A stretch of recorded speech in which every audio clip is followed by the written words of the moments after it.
Assalamualaikum warahmatullahi wabarakatuh. Bismillahirrahmanirrahim. Alhamdulillahi rabbil alamin. Wassalatu wassalamu ala ashrafil anbiya'i wal mursalin Sayyidina Muhammadin wa ala alihi wa sahbihi ajma'in. Subhanaka la ilma lana illa ma 'allamtana innaka antal alimul hakim. Wala hawla wala quwwata illa billahil aliyyil azim. Yang kita hormati Tuan Pengerusi majlis pada malam ini, seterusnya para imam, para bilal, ahli jawatan kuasa masjid Kampung Tebau Bukit Tunggal, tuan-tuan guru, para alim ulama, para asatizah, seterusnya seluruh muslimin muslimat, hadirin hadirat yang sudi hadir pada malam ini ke rumah Allah Subhanahu wa taala. Sama-sama kita panjatkan syukur ke hadratillah Subhanahu wa taala kerana dengan limpah kurnia daripada Allah dapat sama-sama kita hadir berkumpul di dalam majlis ilmu. Mudah-mudahan Allah taala catatkan sebagai suatu catatan amalan-amalan kita yang saleh. Kita harapkan sangat-sangat ianya memberi keuntungan pada hari akhirat apabila kita bertemu dengan Allah Subhanahu wa taala di yaumul mahsyar nanti insya-Allah. Tazkirah atau kuliah maghrib pada malam ini kita menggunakan kitab Mutiara Hadis Kursi yang ditulis oleh Al-Imamul Ghazali rahimahullahu ta'ala. Mudah-mudahan menjadi peringatan kepada kita bersama insya-Allah. Allah Subhanahu wa ta'ala berfirman, warfuq binafsika fi jam'ir rizq fa innar rizqa maqsum wal harisa mahrum wal bakhila madhmum wan ni'mata la tadum. Maksudnya, kasihanilah dirimu dalam mengumpulkan rezeki, kerana sesungguhnya rezeki itu telah dibahagi-bahagikan. Orang yang tamak adalah dihalang rezekinya, bakhil adalah tercela, dan kesenangan nikmat tidak akan kekal. Kata tuan pengarang rahimahullahu ta'ala, jangan terlalu tamak mencari duit, kerana rezeki kita sebenarnya sudah ditentukan. Ada orang yang terlalu gairah mencari duit, cara kerja yang dilakukan sama seperti dua kali ganda yang dikerjakan oleh orang yang lain, namun hasilnya sama sahaja dengan orang biasa. Ada orang yang bertungkus lumus dalam menjalankan perniagaan, tetapi dia banyak rugi dan banyak hutang. Ini mungkin sesuai dengan hadis, sesungguhnya rezeki itu telah dibahagikan. Bahkan Allah Ta'ala mengatakan, seperti disebutkan dalam hadis itu, orang yang tamak adalah dihalang, yakni dihalang rezekinya. Dalam hadis yang lain pula disebutkan bahawasanya Allah Subhanahu wa ta'ala berfirman kepada bumi, ahrimil harisa alaik, terhalanglah engkau wahai dunia daripada orang yang tamak kepadamu. Dan seterusnya disebutkan bakhil adalah tercela dan kesenangan yakni nikmat tidak akan kekal. Maksudnya, untuk apa terlalu mengejar dunia sedangkan rezeki telah ditentukan, dan nikmat atau harta yang ada pun tidaklah berkekalan. Suatu hadis kursi yang difirmankan oleh Allah Subhanahu wa ta'ala yang kita petik daripada mutiara hadis kursi, penulisan atau karangan Hujjatul Islam Imam Al-Ghazali rahimahullahu ta'ala. Allah Ta'ala pada awalnya mengatakan atau berfirman, warfuq binafsika fi jami'ir rizq, kasihanilah akan dirimu sekalian, hei manusia, di dalam mengumpulkan rezeki. Mana tolong sianglah kepada dirimu sendiri. Bagi orang-orang yang sibuk mengumpulkan harta, mengumpulkan dunia. Kerana apa?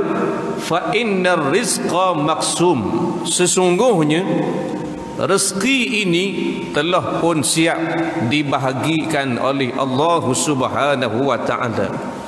Maka kalau barang hak siap belaka dah diberi, dibahagikan, cuma tunggu masa saja nak beri, buat apa kita cari sehingga leluh. Sebenarnya dalam bab rezeki, kalau kita mengaji kak, kita belajar dengan tutup guru, duduk depan ulama'-ulama', dia tidak ada dah sifat rezeki. Kerana kita faham dah, rezeki telah disiapkan oleh Allah Subhanahu wa taala. Bila tu? Masa kita duduk dalam perut mak kita lagi. Bila duduk dalam perut mak kita, ditiupkan roh, maka Allah Ta'ala menugaskan seorang malaikat tulis beberapa ketetapan. Antaranya kata Allah, hei malaikat, uktub rizqahu, tulislah akan rezekinya. Siap start daripada dia dihidupkan oleh Allah sampailah dimatikan, siap. Uktub rizqahu, uktub ajalahu, uktub atharahu, uktub syaqiyan aw sa'ida. Hei malaikat, tulis kepada si fulan bin si fulan ini akan rezekinya. Tulislah akan ajalnya, mati bila-bila, siaplah ke? Tulislah jalan kehidupannya. Tulislah sama ada dia ini di kalangan celaka ataupun bahagia. Menunjukkan di sini bab makan minum tak perlu kita susah. Pasal siap, kerajaan Allah Ta'ala telah pun siap menetapkan sekian hari bulan kita makan dia, siap. Dah tu kita order silmak, siap dah. Dah Tuhan tahu dah dia aku nak order silmak. Dia tahu dia Tuhan, dia bukan isku. Dia bukan wakil rakyat, dia Allah. Allah Ta'ala ni Tuhan. Barang hak belum terjadi tahu dah, apatah lagi yang telah terjadi. Bakal terjadi, bakal berlaku tahu dah. Esok pagi esok kita nak makan dia tahu dah. Berapa batang kayu khamak, air dia hak kita nak minum. Walau kita bercita-cita esok nak makan dia, tapi hak sebenar kita makan, Allah Ta'ala mengetahui. Esok kita pesan ke bini kita, dah bagi esok nak makan dia, dah abang rasa nak makan dia. Abang rasa nak makan si dagang rasa. Dah kita buat si dagang esok. Nampak? Dah ada ikan je dalam peti ada. Dah boleh buat si dagang esok. Nampak? Allah tahu dah esok makan tu. Walaupun kita bercita-cita nak makan nasi dagang, jadi ataupun tidak, Allah Ta'ala. Dah esok tak jadi makan nasi dagang. Pasal bini kejut lewat pukul 10 baru bangun. Jadi tak siap nasi dagang. Faham tak? Allah tahu dah. Nampak? Itu dia Allah Ta'ala. Jadi kita tak payahlah bimbang dalam bab rezeki. Hak kita bimbang apa yang disuruh oleh Allah Ta'ala, kita mencarinya. Kata Syekh Athaillah rahimahullahu ta'ala, alangkah bodohnya manusia sibuk mencari barang yang telah ditetapkan oleh Allah, tetapi apa yang disuruh cari oleh Allah dia tak cari. Apa yang Tuhan suruh cari? Amal soleh, pahala untuk akhirat. Kata Syekh Athaillah, orang ini orang bodoh. Barang hak tetap dah. Dia sibuk cari sangat. Dari barang hak disuruh cari oleh Allah Ta'ala, dia tak cari. Pada cerdik. Waduh. Siap belaka dah. Siap belaka dah. Siapa ke mati, Allah Ta'ala jamin rezeki kita. Tapi orang ni kita sibuk cari tau. Tubik pagi balik petang, tubik gelap balik gelap, tubik gelap balik gelap, tubik gelap ada balik. Ni nampak? Hak tinggal nak, tinggal bini, tinggal rumah, tinggal tu. Cari rezeki. Tak apalah. Tak ada masalah. Tapi asal ada cari ilmu, cari pahala akhirat atas untuk dibuat belanja pada hari kiamat. Cari tapi tak cari. Musim hujan dia orang kerja. Keduk ala umur mereka. Tak kerja. Hak tu bik konang. Hak tu bik pukul 5.30. Kerja cari pitish. Tak ada orang cuti. Siapa start kerja bulan 1 pula. Asal hujan dah kerja mana? Dah sampai lebih pada tu dah pula kerja kena balik. Kerana apa? Kerana dunia. Kalau bak akhirat masa ni kemah-keming alasan ni. Kerana dah pergi malam saja dah. Kerana hujan bawah. Air sekat keting.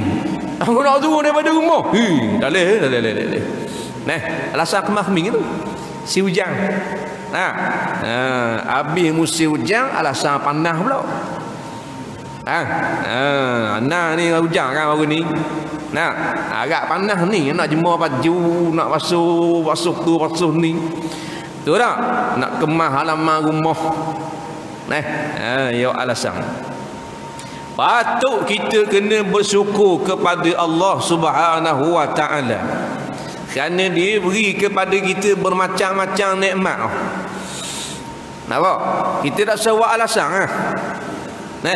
Hak kita kena cari adalah cara bagaimana kita nak buat ibadat kepada Allah. Dengan musibah atau sedikit ujian yang Tuhan beri kepada kita. Dengan sebab hujan lebat takkan aku tak boleh sembahyang berjemaah di masjid. Dengan sebab hujan lebat takkan aku tak lagi sejid belajar ilmu agama. Sedangkan ujian ni ujian je. Tuhan nak tengok kita je. Allah tak hujan. Hujan pula kalau kena kepala tak baca je. Tak macam hujan di Palestin, hujan peluru. Kena atas kepala 3 malam katik. Hak ni kena atas kepala tak baca sikit. Ni ujian. Nampak? Jadi alhamdulillah kita boleh menempuhi ujian daripada Allah Subhanahu wa taala. Boleh mari sedih. Ramai ni, setara ni ramai ni. Tu tak? Nak ramai ke mana lagi? Bila Allah Ta'ala tetap belaka dah dalam perut mak kita, masa kita tak beranak lagi, buat apa kita nak bimbang? Dalam bab rezeki siap belaka dah. Mati bila-bila tahu dah, ada dah tarikh. Mati bila-bila tahu dah tarikh. Mati di mana, pukul berapa, siap berlaka-laka. Nampak? Hak semayang pun mati, hak tak semayang pun mati juga. Hak takwa pada Allah pun mati, hak tak takwa pada Allah pun mati juga. Jadi molek takwa ke molek tak takwa? Molek takwa. Hak semayang mati, tak semayang pun mapuhrah. Baik semayang, baik tak semayang. Molek semayang. Islam pun mati, kafir pun bahan tanah. Tu mati belaka. Baik kita taat kepada Allah pasal mati kau. Anak kepada Imam Ahmad bin Hanbal, dia banyak cerita pasal ayah dia, Imam Hanbali. Dia pernah tanya, "Hei wahai ayah, sampai bila kita kena kerja kita kena berdakwah, kita kena beribadah sampai bila lelah ni. Kata Imam Ahmad bin Hanbal, apabila kaki kita melangkah ke alam barzah, maka terhentilah ibadah, terhentilah lelah kita melakukan amal saleh kepada Allah Subhanahu wa taala. Selagi mana dak mati lagi, biarlah kita berlelah, biarlah kita berpenat. Faham tak? Kerana Allah Subhanahu wa taala. Ni kata ceritanya anak kepada Imam Ahmad bin Hanbal. Anak kepada Imam Hanbali, pengasas mazhab Hanbali dia. Nama dia Ahmad bin Hanbal. Seorang ulama yang wara', yang zuhud, yang alim, yang saleh. Kata anak dia, selipar ayah aku, yakni selipar Imam Ahmad, hak dia pakai ni 18 tahun tak pernah tukar ganti. Nampak? Selipar Imam Ahmad bin Hanbal.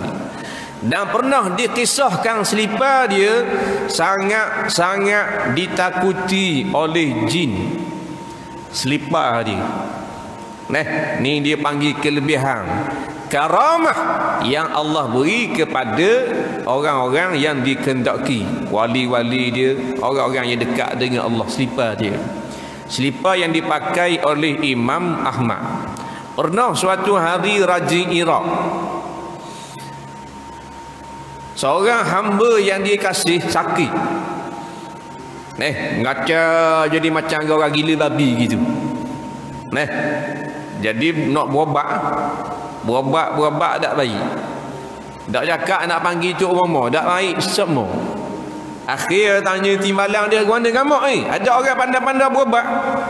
Kata timbalan dia gini, ada seorang ulama, nama dia Imam Ahmad Hanbal. Teh dia pasal tengok khabar dia bisa kot. Pergi panggil dia.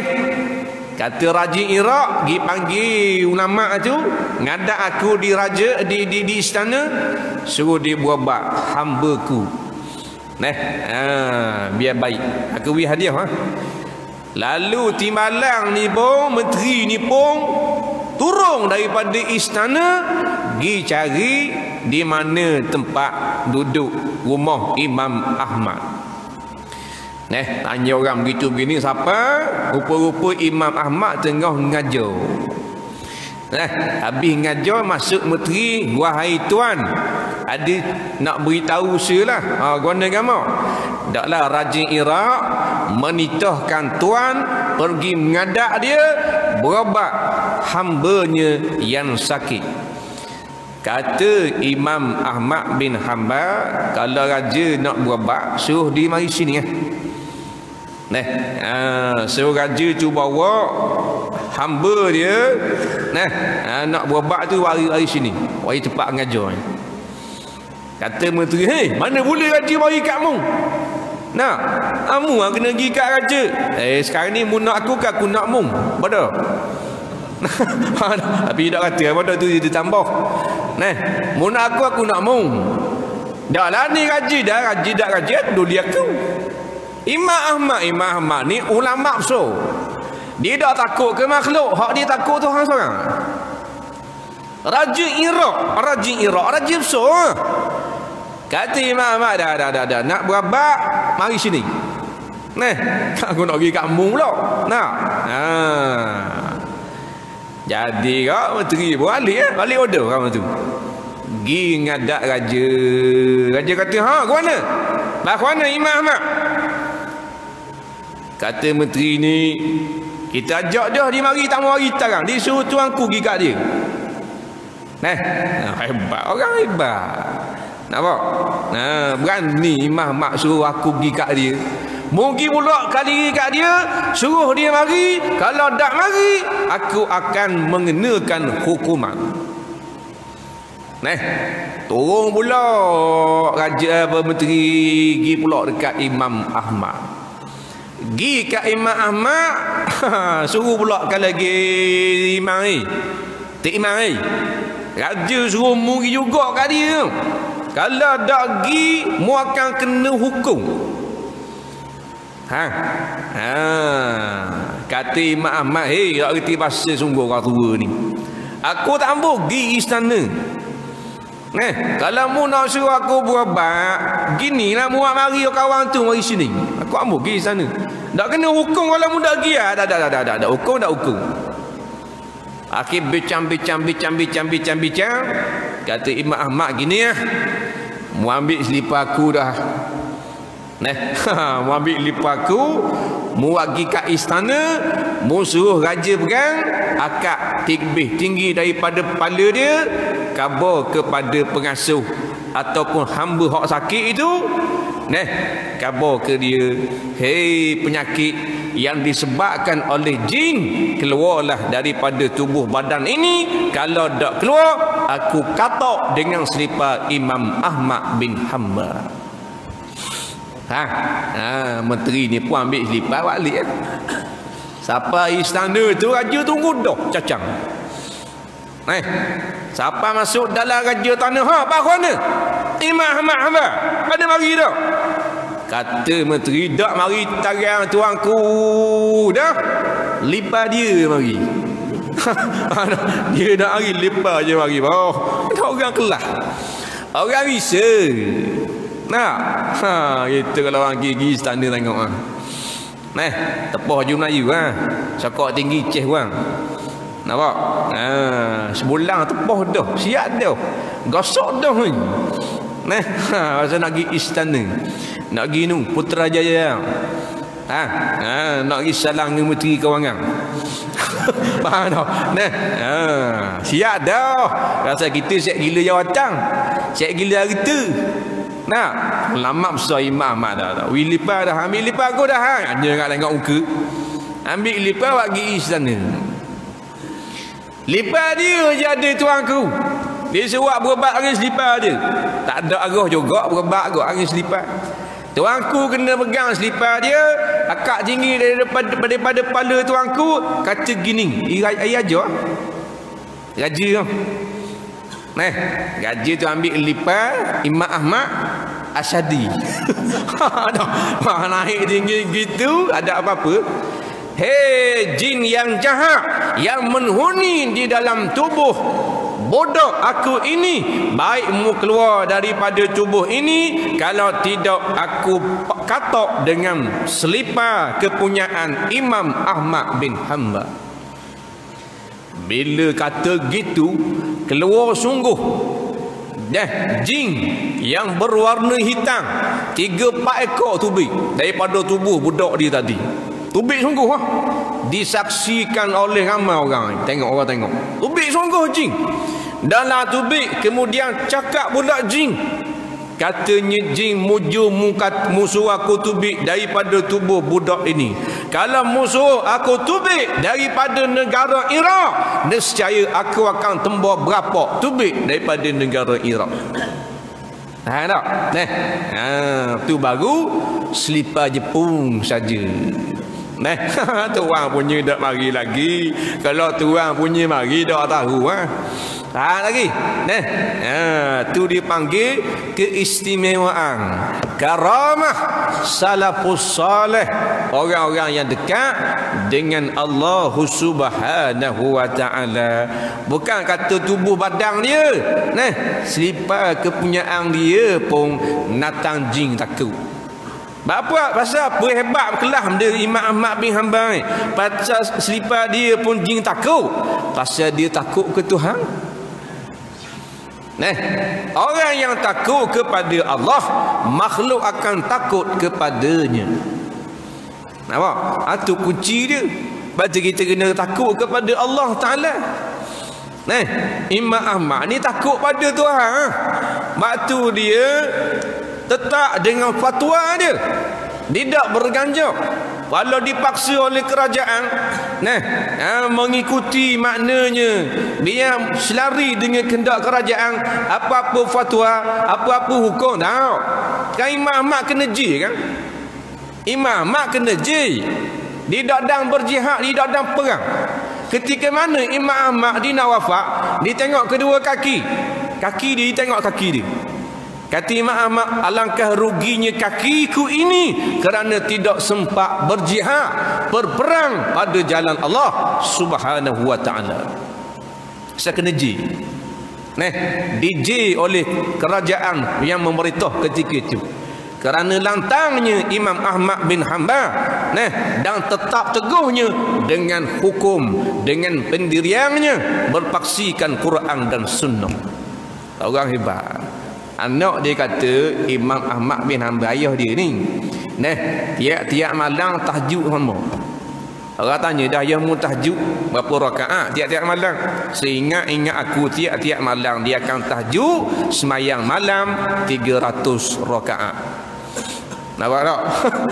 300 rakaat tahajud tiap-tiap malam tu Imam Ahmad. Itu boleh tak 3 rakaat?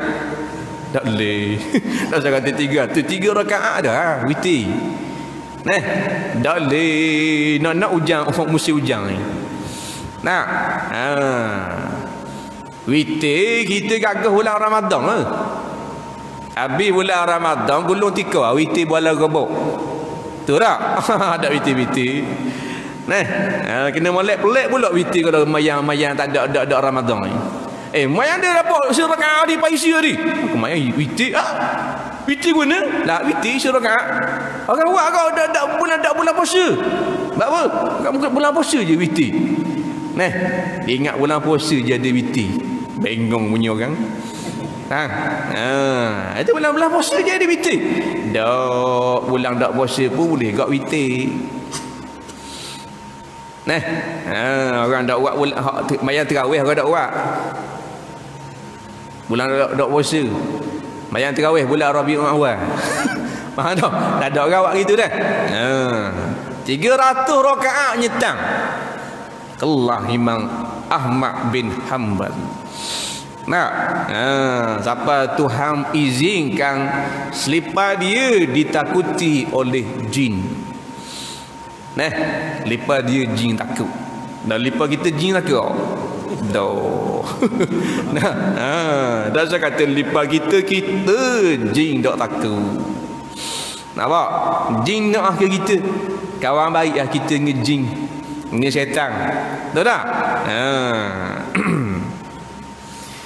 Jin kata mayang subuh menjaga ujang-ujang gini tak sagi sejik lah. Wak basah hidungmu. Doalah selimut bah.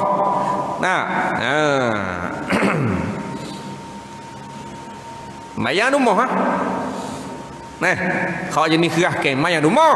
Hak jenis ragak dah mayang teru. Tu tak? Hak jenis warak mana mayang rumah. Aku mah 845.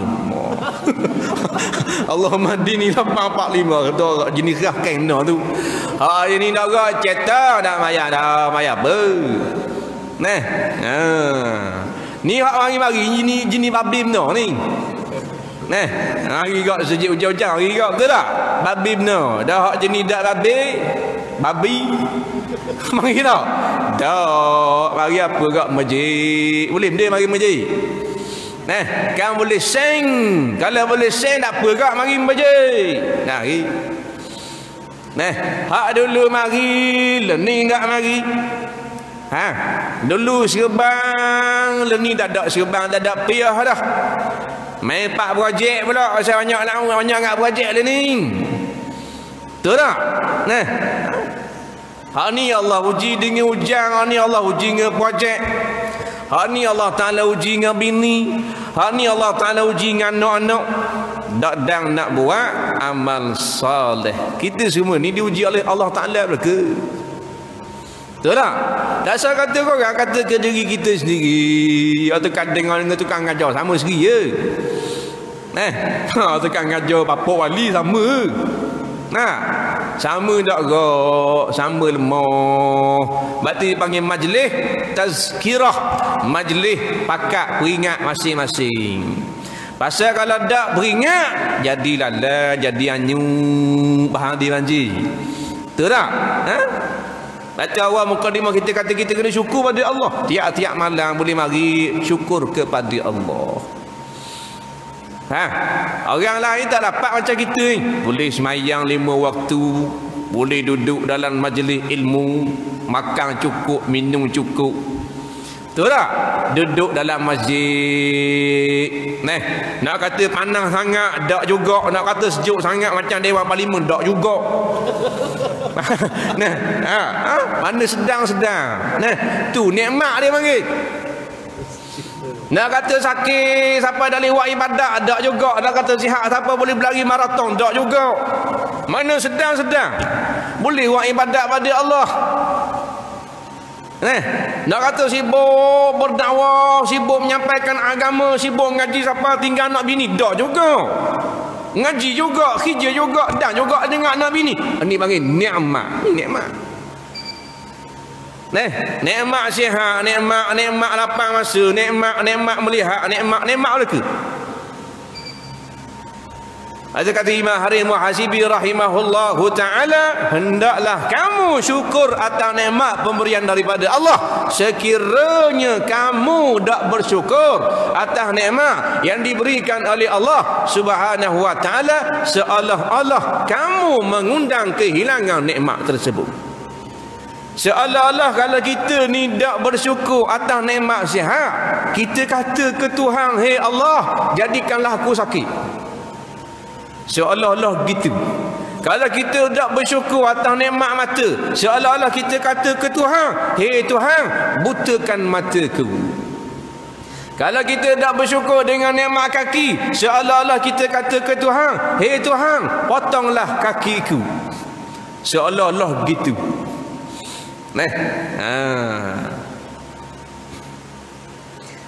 Kata tuan pengarang rahimahullahu ta'ala lagi, jangan terlalu tamak mencari duit, kerana rezeki kita sebenarnya sudah ditentukan.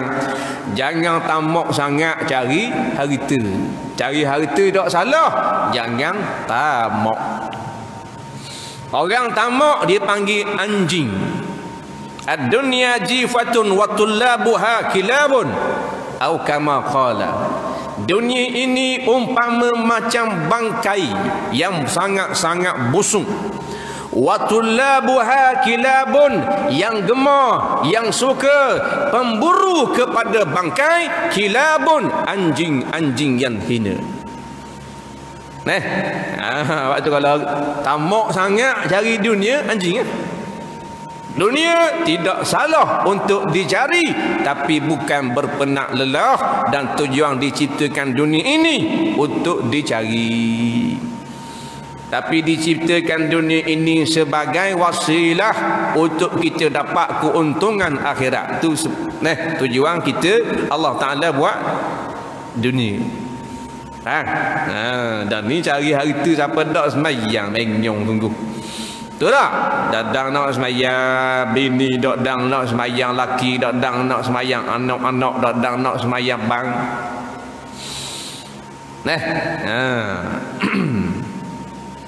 Dak semayang bodoh pada anjing ni.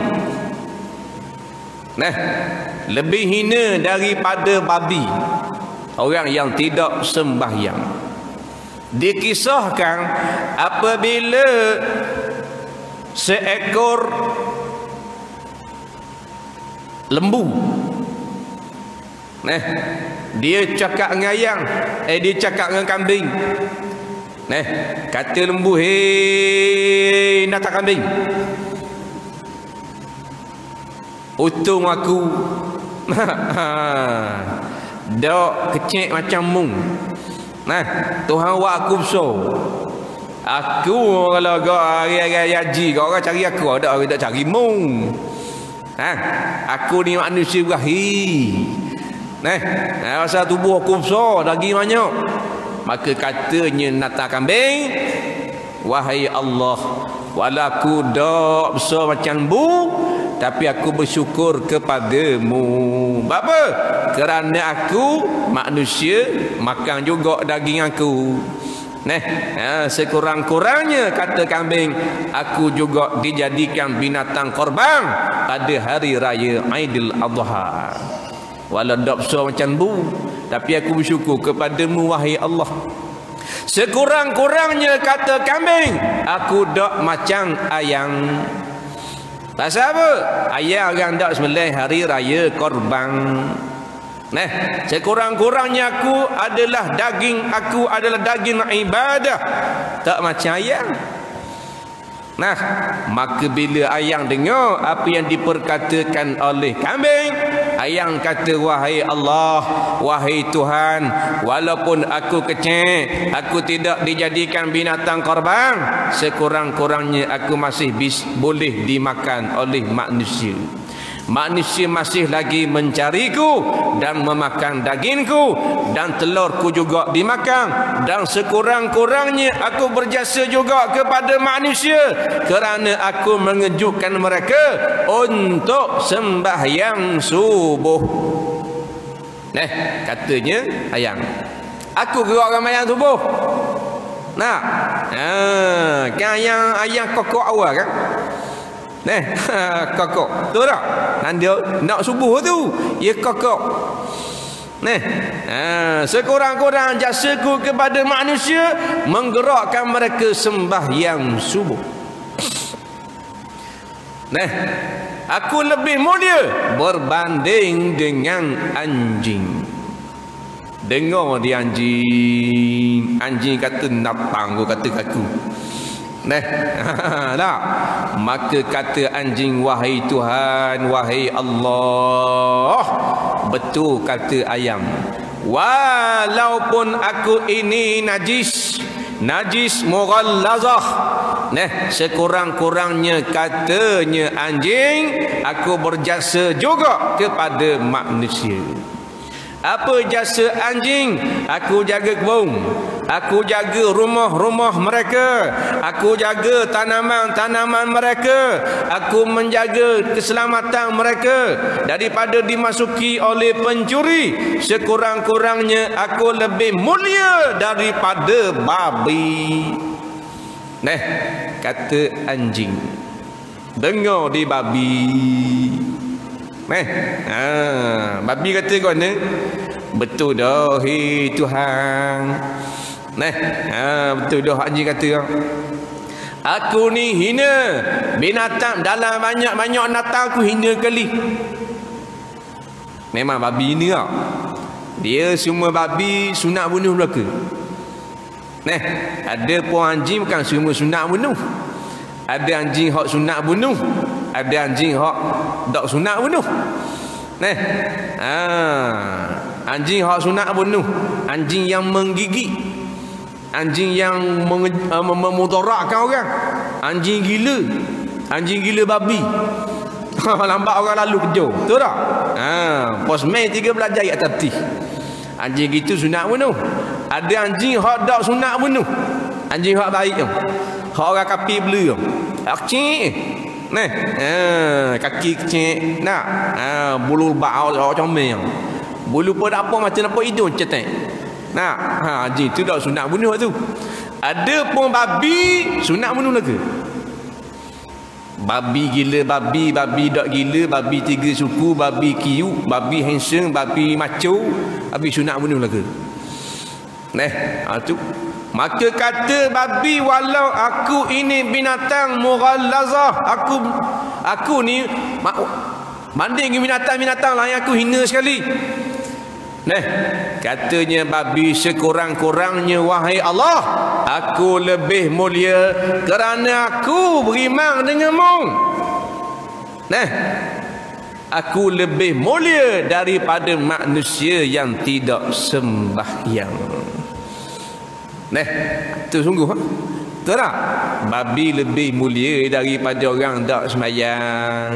Kerana orang tak sembahyang wajib masuk neraka. Tidak ada seekor babi pun yang masuk neraka Allah. Betul tak? Ma salakakum fi saqar? Qalu lam nakum minal musalli. Hei sekalian manusia, pasal apa ramai sangat mu ni beriak cok duduk dalam neraka? Kih benda ni. Rapak bank berjemaah kan? Bunuh orang? Tak. Minum arak? Tak. Dah buat benda ni. Berzina? Tak arak. Lepas tu lam nakum minal musallin. Atas dunia dulu kami puak-puak tak semayang. Ada tak ayat Quran kata babi masuk neraka? Tak. Lepas tu babi ni hina dunia je, akhirat tak. Hina babi ujian pada kita. Akhirat babi jadi tanah, tak masuk neraka. Ada pun orang yang tidak sembahyang wajib masuk neraka. Tak ada kira siapa-siapa. Mau raja tak semayang masuk neraka. Mau presiden tak semayang masuk neraka. Mau menteri tak semayang patak neraka. Mau esko tak semayang patak neraka. Tak ada kira siapa-siapa. Kerana neraka ini adalah milik Allah Subhanahu wa ta'ala. Dah boleh tak kita nak selamat daripada masuk neraka? Boleh ha? Buat kan ya? Semayang ha? Beragama. Hidup dengan cara yang diajar oleh Nabi sallallahu alaihi wasallam. Nak masuk neraka? Syarat haram masuk neraka takwa. Semata-mata beriman tak takwa, ada cang masuk neraka. Tapi kalau ada takwa, garanti tak masuk neraka. Nak ada takwa pula terbahagi dua. Buat apa yang disuruh oleh Allah, meninggalkan apa yang dilarang oleh Allah Subhanahu wa ta'ala. Itu takwa. Imtithalu awamir wajtinamun nawahi. Buat apa hak Tuhan suruh dan tinggal apa yang dilarang oleh kerajaan Allah Subhanahu wa ta'ala. Itu takwa. Hak Tok Khatib pesan sama tiap-tiap hari Jumaat kan Tok Khatib pesan kan? Pegang tokat aja. Ya ayuhan nas, kata Tok Khatib, ittaqullah. Kum, kata tokat. Bergegas sejik. Jatuh 2 ti batu. Faham?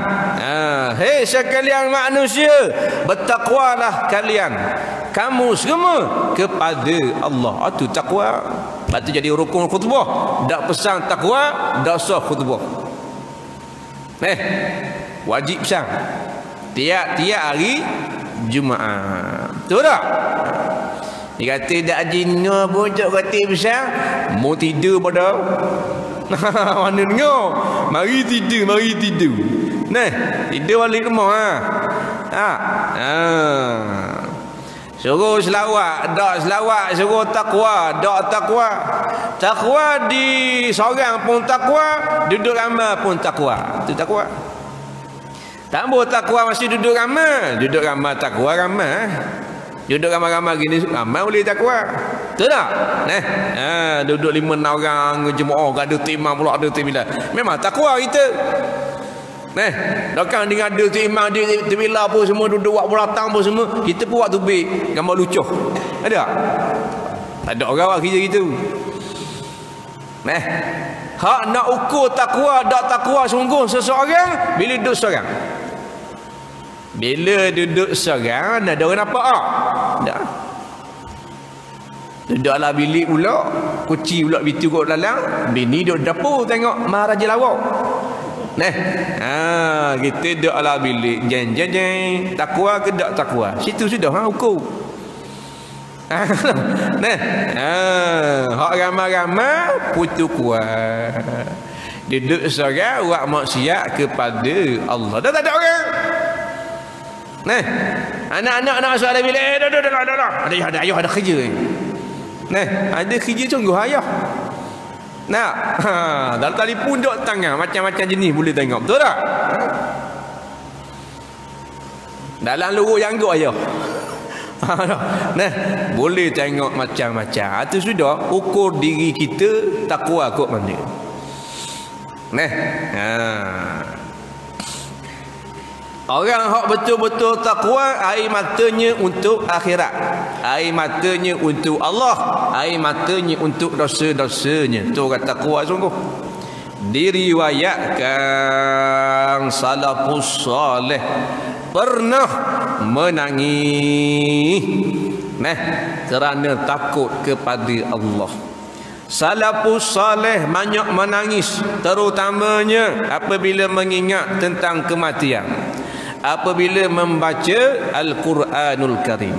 Sehingga kata Imam Nawawi rahimahullahu ta'ala, molek menangis baca Quran ni molek. Dalam kitab At-Tibyan ni, menangis ketika mana membaca Quran adalah amalan salafus salih. Sehingga kata Imam Ghazali rahimahullahu ta'ala, berusahalah untuk menangis ketika membaca Al-Quranul Karim. Umur hidup kita baca Quran, dia nangis. Biar dia nangis apa ada ni baca Quran biar dia nangis. Kalau ada nangis, wak lolok nangis. Memang kita payah nak nangis tau. Baca Quran nak nangis payah. Dan nak nangis kan dia tak reti benda. Mana benda tahu dia nak nangis mana. Tapi baca novel nangis tau. Nak baca novel, kau kepuang baca novel atas kata kan. Kita dengar kau dua bunyi. Apa pula? Minum nangis. Aku ambil kata laki dia. Masuk alam bilik jerebak. Gi kau depan tengok baca novel. Baca novel nangis. Bodoh sungguh. Padahal novel rekaan je orang reka. Di Quran tak nangis.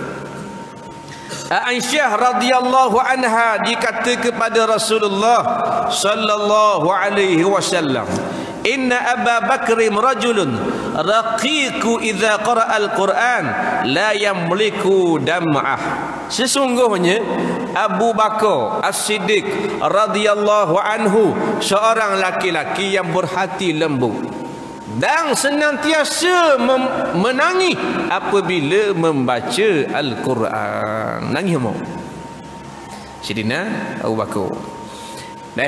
Kata memang Sayyidina Abu Bakar lembut, mudah nangis.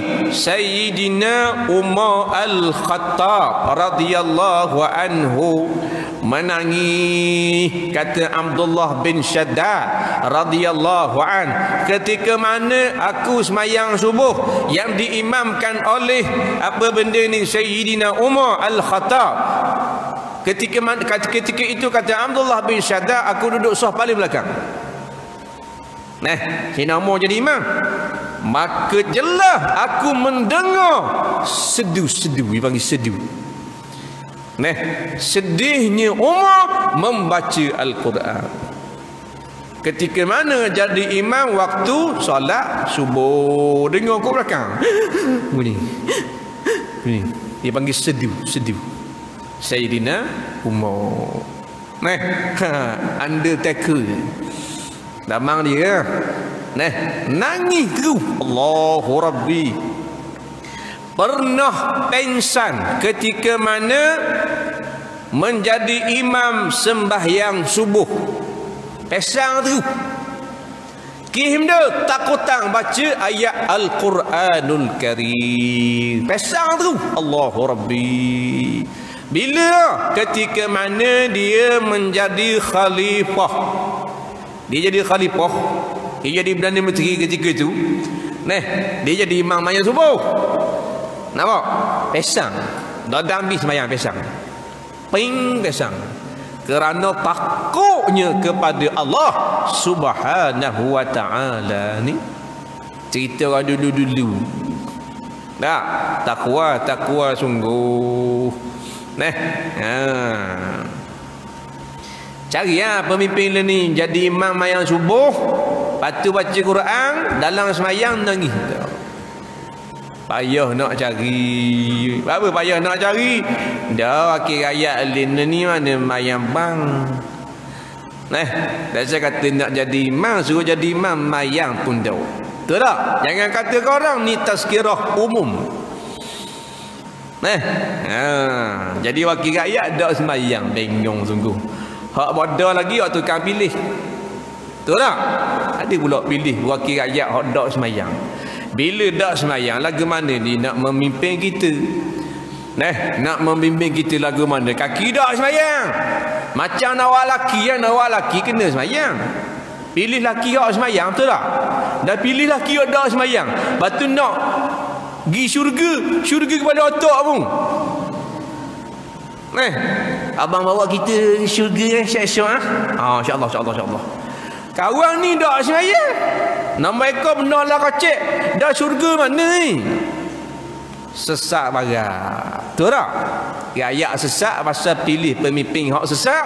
Anak bini pun sesak. Pasal mak bapak dia pun sesak juga. Betul tak?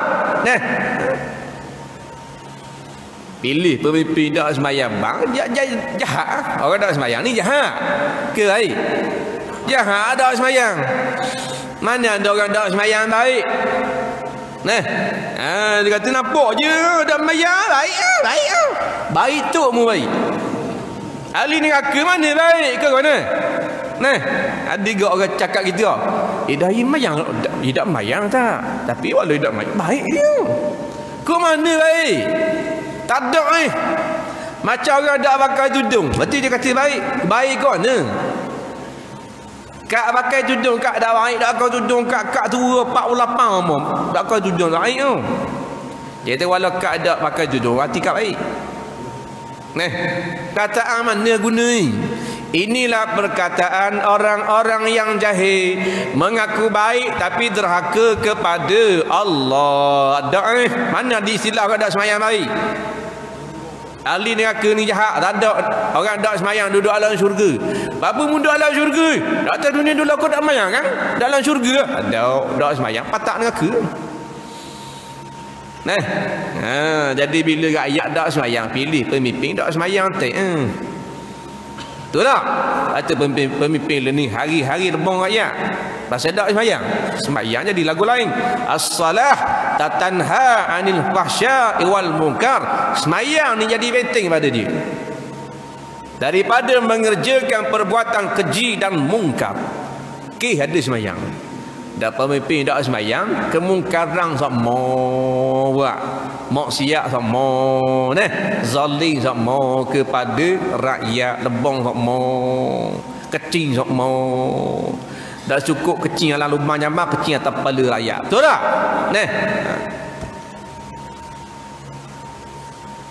Janji ke rakyat dah.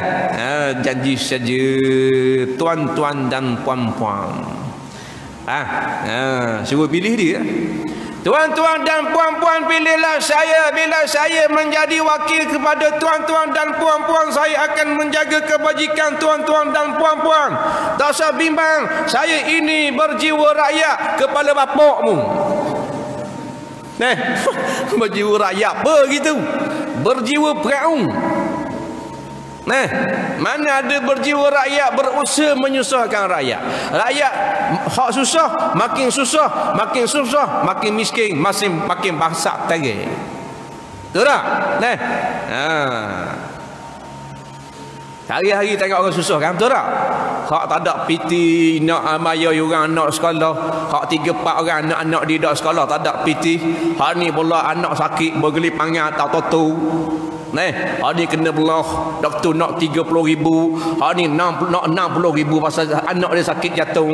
Hak ni anak dia 4 orang OKU belaka nak kepada sumbangan ada 3,500 je, doktor nak 15,000 dah. Hak gini kena turun ni, wakil-wakil rakyat, menteri-menteri kena turun. Hak gini kena lelah turun ni, tengok rakyat susah. Zaman dulu susah rakyat mungkin payah nak tahu pasal tak ada Facebook. Dalam ni ada Facebook. Ambil gambar anak dia ni bergelip mangas sakit ni, orang buat dalam Facebook kan. Dah buta benar wakil rakyat, siapa tak tahu benda. Baru kena tanya, kena soal hari akhirat nanti. Kullukum ra'in wa kullu ra'in mas'ulun 'an ra'iyati. Tiap-tiap pemimpin akan disoal oleh Allah, akan didakwa oleh kerajaan Allah, dan tiap-tiap orang akan dipertanggungjawabkan atas apa yang duduk di bawah jagaan bimbingan kerajaannya. Kerajaan akan ditanya oleh Allah perihal rakyat. Mak bapa akan ditanya oleh Allah perihal anak-anak mereka. Rasa sengih-sengih kena tanya. Betul tak? Tak mati tak apa, hidup lagi sihat lagi tak apa. Dan sakit mati susah.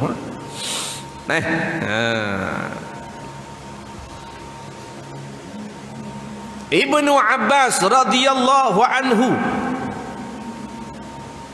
kata Abu Raja, aku melihat Ibnu Abbas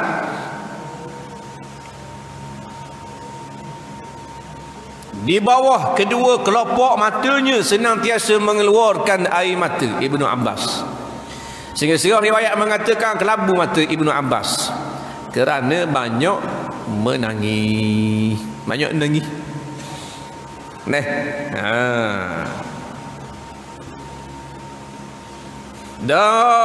Boleh tak menangis dalam semayang? Lihat kita tengok jadi imam waktu kita baca Quran tu menangis, jadi sebut.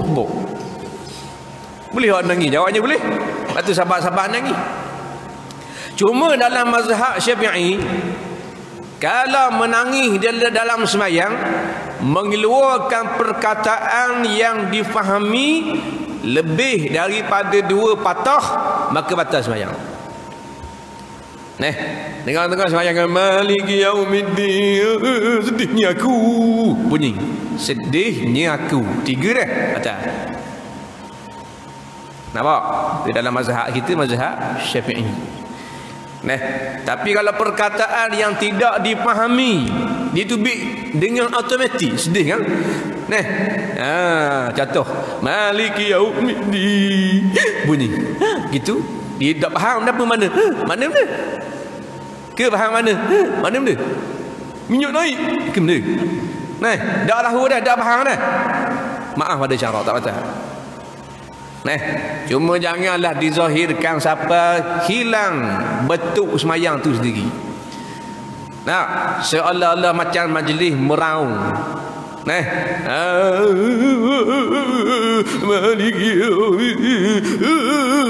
Jadi macam tak semayang dah lah gitu dah. Tu rosak dah lah, betul semayang, maka batal. Ada pun sikit-sikit terketuk-ketuk tu tak ada masalah. Nampak? Tapi payah nak nangis dalam semayang. Payah nak nangis mana? Dah faham maksud. Kalau faham kena balik tu imam je, makmum tak faham. Makmum baca apa benda ni? Mana-mana ayat Quran kan? Al-yawma nakhtimu ala afwahihim. Nangis. Imam pun nangis. Wa tukallimuna aydihim, bunyi. Imam pun nangis. Pasal apa nangis? Pasal bab kiamat. Pasal imam reti. Keluar air mata molek. Nampak? Tapi makmum payah nak nangis pasal makmum tak tahu. Takut makmum nangis kau. Pasal imam nangis tak faham bayang makmum nangis. Apa mu nangis? Dah hugu, dah nangis. Lepas tu bila kita faham Quran, nangis. Siapa bab syurga berasa tak layak masuk syurga, siapa bab kubur takut, siapa bab kiamat takut, siapa bab neraka takut. Nampak? Ini yang dipuji oleh agama Allah Subhanahu wa taala. Kemudiannya katanya firman Allah Subhanahu wa taala, fa akhrij hubbad dunya min qablika fa inni la ajma'u hubbad dunya wa hubbi fi qalbi wahidin abada. Maksudnya buanglah cintamu, buanglah cinta dunia daripada hatimu, kerana sesungguhnya aku tidak mengumpulkan cinta dunia dengan cinta kepadaku di dalam hati seseorang selama-lamanya. Bila ada dunia di dalam hati kita, maka ibadat akan menjadi rosak. Ada dunia dalam hati kita, rosak ibadat. Kita sembahyang Allahu Akbar, hati ingat ada dunia, rosak ibadat. Bila tengah sembahyang rosak dah kita punya hubungan kita dengan Allah, apatah lagi di luar sembahyang. Batu dicela sangat-sangat dunia ini, dicela sangat-sangat. Bukan cela main-main, cela sungguh-sungguh. Nabi ni macam orang yang duduk di belakang kedai makan. Kita hok duduk atas meja makan ni. Imam Ghazali buat umpama. Nabi duduk belakang kedai makan, dia tengok cara orang buat roti canai. Nah, hok tukang buat roti canai ni jahat dia tebal roti canai. Nah, dia pun kehek-kehok dia buatlah roti canai. Khatui ibu. Dia pun lipat. Cai kau geng. Nabi hok tukang tengok. Kemudian Nabi pergi depan tu kat orang ramai odai. Nabi kata sama makan pasal kotor. Nah, hak makan dah dia kata kau ni sedap kena makan tambah pula. Sedap. Pasal dia duduk pergi belakang. lagi belakang tengok. Motor berjalan tu begitulah Nabi Allah tunjuk kepada Nabi lagu mana rupa dunia sebenar. Nampak? Lagu mana dunia hina sangat-sangat. Kalau berharga besar sayapnya mak, nescaya tidak diberi minum kepada seekor pun kafir laknat. Oleh kerana dunia ini tidak ada harga, maka kafir senang lenang boleh minum air, boleh makan nasi, boleh makan sutun celup tepung, boleh makan mereka, boleh menikah, boleh apa. Pasal apa? Dunia tidak ada harga. Kalau dunia ada harga,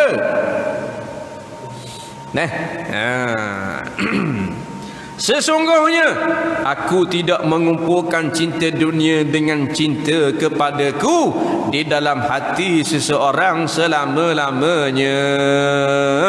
Tak boleh ada dunia dalam hati kita, kerana dalam hati kita selayaknya tempat duduk cinta kepada Allah Subhanahu wa taala sahaja. Tak layak duduk dunia dalam hati. Allah tengok rupa, tak tengok rupa tubuh badan kita, tapi Allah tengok hati kita. Kalau Allah tengok rupa tubuh badan, tak masuk syurga bila Ibnu Rabah, kerana hitam beletung. Oleh kerana Tuhan tengok hati, maka Allah buat contoh Bilal Ibnu Rabah ahli syurga. Terdengar bunyi tapak kaki dia dalam syurga malam Isra wal Mi'raj. Tu Tuhan buat contoh orang yang paling hitam. Bila Ibnu Rabah hitam orang Habsyi, bibir tebal, rambut khitan. Tapak tangan dia hitam beletung. Tapak tangan hitam belakang Mak Saleh. Tapak tangan hitam dah. Kita tengok orang apa dekat kain hitam beletung, tapak tangan putih pada tapak tangan kita lagi. Bila Ibnu Rabah tapak tangan hitam dah, bayangkanlah betapa hitamnya kulitnya, tapi takwa kepada Allah. Hati putih selepuk. Malam Isra' Mi'raj Nabi dengar bunyi tapak kakinya di dalam syurga. Degung jalan. Nabi kata secara jalan ni macam rajin kelih. Kata malaikat dak rajin kelih apa sahabatmu? Dia pula bila Ibnu Rabah. Nampak tak? Kepunyaan Bilal lah. Kawan tu hidup lagi. Bukan mati dah, hidup lagi. Pasal lepas Isra Mi'raj Nabi cerita ke Bilal Ibn Rabah. Tanya Bilal Ibn Rabah nak amalam dia muak. Pasal tapak kaki dengar alam syurga ni. Kan Bilal jawab kan? Tak ada amalan ni, mana ada amalan aku. Nak berjihad dah kau. Nak sedekah dah pitih. Cuma aku ambil wuduk. Jaga wuduk. Habis wuduk, jaga ambil wuduk. Habis wuduk, ambil wuduk. Lepas ambil wuduk sembahyang. 2 rakaat. Sembahyang sunat wuduk. Nah, rupa-rupa amalan tu. Nah, bunyi tapak kaki dalam syurga Allah. Nampak? Nah, bukan kata sedekah berjuta-juta tau. Nah, ambil wuduk sembahyang 2 rakaat. Jaga wuduk. Batal wuduk, ambil balik. Tu orang hebat. Nah. Kita dalam tak ada wuduk sembahyang. Kalau tak ada wuduk ketuk dah dia. Ayah haji. Dia duduk sembang kat tangga surau, ketuk dah mau bunyi. Tu bila kata, ketuk. Sorry. Dah malah isi karang mayang lah ada. Orang tengok, dak asah muka ambil wuduk kat kolah tau. Mayang lah ada. Cucu dia tegur, tu tak ambil wuduk ni mayang. Saya simpang kau. Dah saya simpang kau ni malaikat catat pada. Ada pula mayang sangat tak ada wuduk. Jangan beripung dunia dengan Allah. Tak beripung Allah Ta'ala dengan dunia tak boleh. Mana boleh? Baca kalau kita buat ibadat kerana Allah, baru Tuhan terima. Buat ibadat kerana dunia tak terima. Tak boleh sekali. Kena bersih ni ngaji tasawuf. Tak? Hak zahir ni syariat ni ngaji fiqh. 13 rukun kita semayang. Hak dalam ni kena gonyoh dengan kelorok. Kelorok kita dia nama tasawuf. Lepas tu kena ngaji belaka. Malam fiqh ngaji fiqh, malam tasawuf ngaji tasawuf, malam tajwid ngaji tajwid. Lalu jadi orang.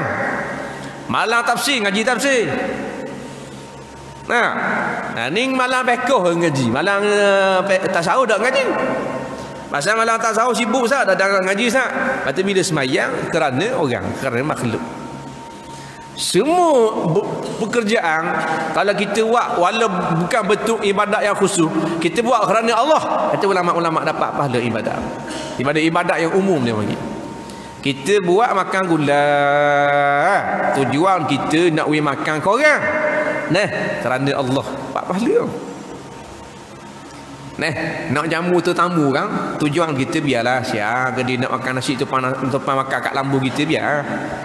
Boleh pahala tu kalau kerana Allah. Sebab tu antara sebab Nabi Ibrahim diangkat jadi kekasih pasal dia makan korang.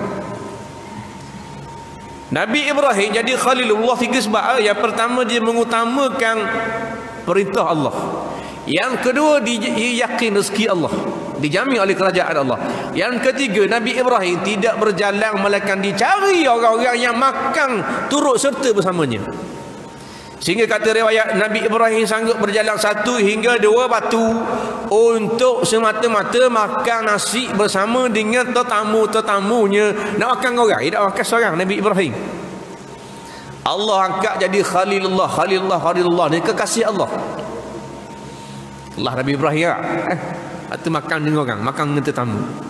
Nak buat jamuan, nak panggil orang makan kat kita, biar kerana Allah, jangan kerana makhluk. Bila jamuan kerana makhluk, batu ulama-ulama kata kalau orang jepuk jamuan, orang buat jamuan, orang jepuk dan membezakan kaya dan miskin, tak wajib hadir. Pasal situ telah nampak dia ni nak kepada nama, nak kepada pujian. Jenis jepuk-jepuk hak jamuan nikah kahwin ni dia buat beza-beza. Hak jenis kaya suku, sekin suku. Hak jenis kaya lauk lain, orang miskin lauk lain. Kalau jenis gini tak wajib hadir. Dia kenduri walimah ni wajib hadir. Selain daripada walimah tak wajib hadir. Tapi kalau ada sebarang perkara yang menyalahi hukum syarak tak wajib hadir. Macam ada nyanyi, ada joget, berlaku, maknanya ada barang-barang maksiat dalam tu. Tak wajib hadir. Antaranya menyebabkan tak wajib hadir, membeza-bezakan miskin dan kaya. Orang kaya pakai makan tempat comel, miskin bawah ni je. Nah, kursi meja orang kaya lawa-lawa dengan konopi apa semua. Nah, tak kena bahan di hujang. Orang miskin mari makan kat hujang. Nah, lauk-lauk bahan di air hujang. Kalau gitu tak wajib hadir, tak wajib hadir. Nampak tak? Tak boleh buat majlis gitu. Ada jenis buat majlis, kalau orang kaya-kaya hadiah special. Orang miskin hadiah biasa-biasa, tak wajib hadir kau. Nah, payah jadi orang kau. Payah. Ingat senang kau. Kalau telur orang kaya comel bekas dalam perut onsa. Nah, bekas baku comel hak 3 ia lapang. Hak orang kaya tak ada bekas bagi telur gitu. Cum. Buku dengan tisu pada gitu. Hak gitu tak wajib hadir. Tak? Nah. Kalau orang kaya comel-comel, tubik tu siap dengan air lagu. Nah, kalau kat orang miskin postos stik gitu je, tak wajib hadir. Nah, patut kalau kita nak buat majlis kerana Allah, jangan buat majlis kerana orang. Buat majlis kerana orang, habis cerita. Piti habis saja. Nah, tapi pahala tak dapat sekepeng. Akhirnya kata Allah Subhanahu wa taala, fala takum kal misbahi yahruqu nafsahu wa yudhi'u linnas. Janganlah engkau seperti lampu yang menerangi orang lain dengan membakar dirinya sendiri. Kita selalu mendengar pepatah mengatakan seperti pelita yang menerangi orang lain, tetapi dirinya gelap. Menerangi orang lain adalah sifat mulia, tetapi janganlah sibuk menerangi orang lain tetapi diri sendiri berada dalam kegelapan. Dan yang lebih malang lagi, menerangi orang lain tetapi membiarkan dirinya sendiri terbakar.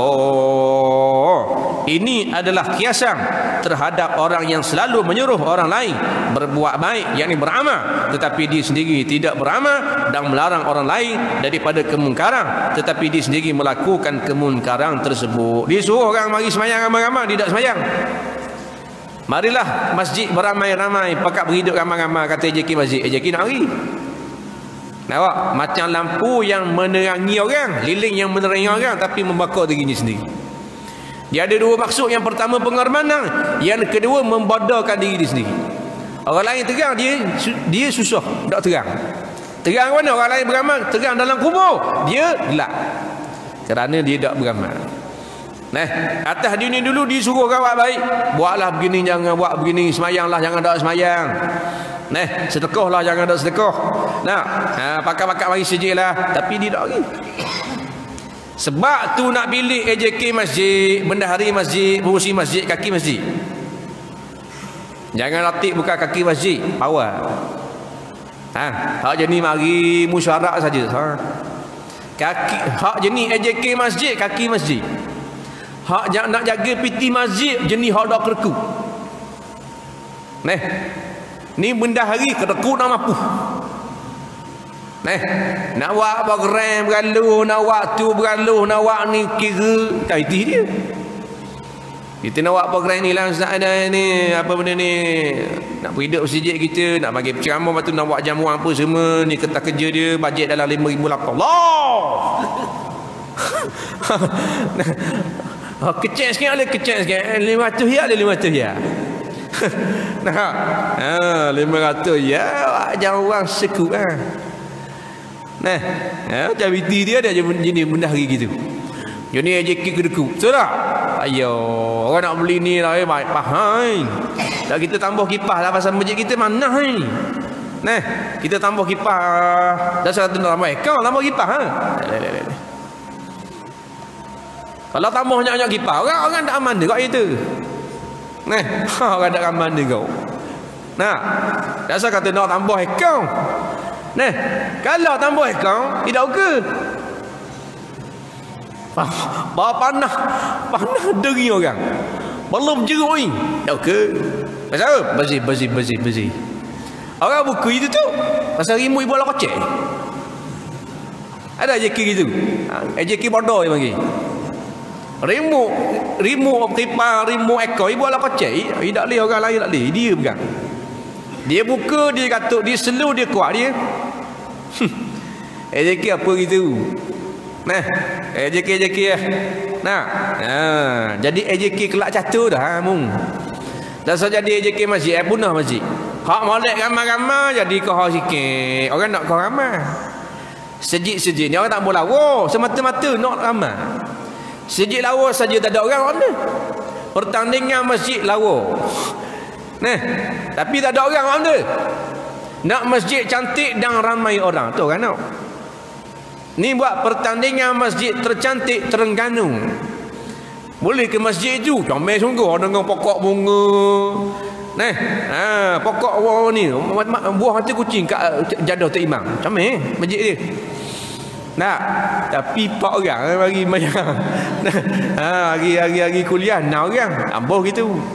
Kita nak ramai. Nak pada ramai kena ada pengisian. Dah tak ada pengisian nak pergi mana? Orang bukan semata-mata nak mari semayang, tapi nak mari menimba ilmu. Bawa mari mayang garik batu dengar ramai-ramai. Guluh kau lawak dia.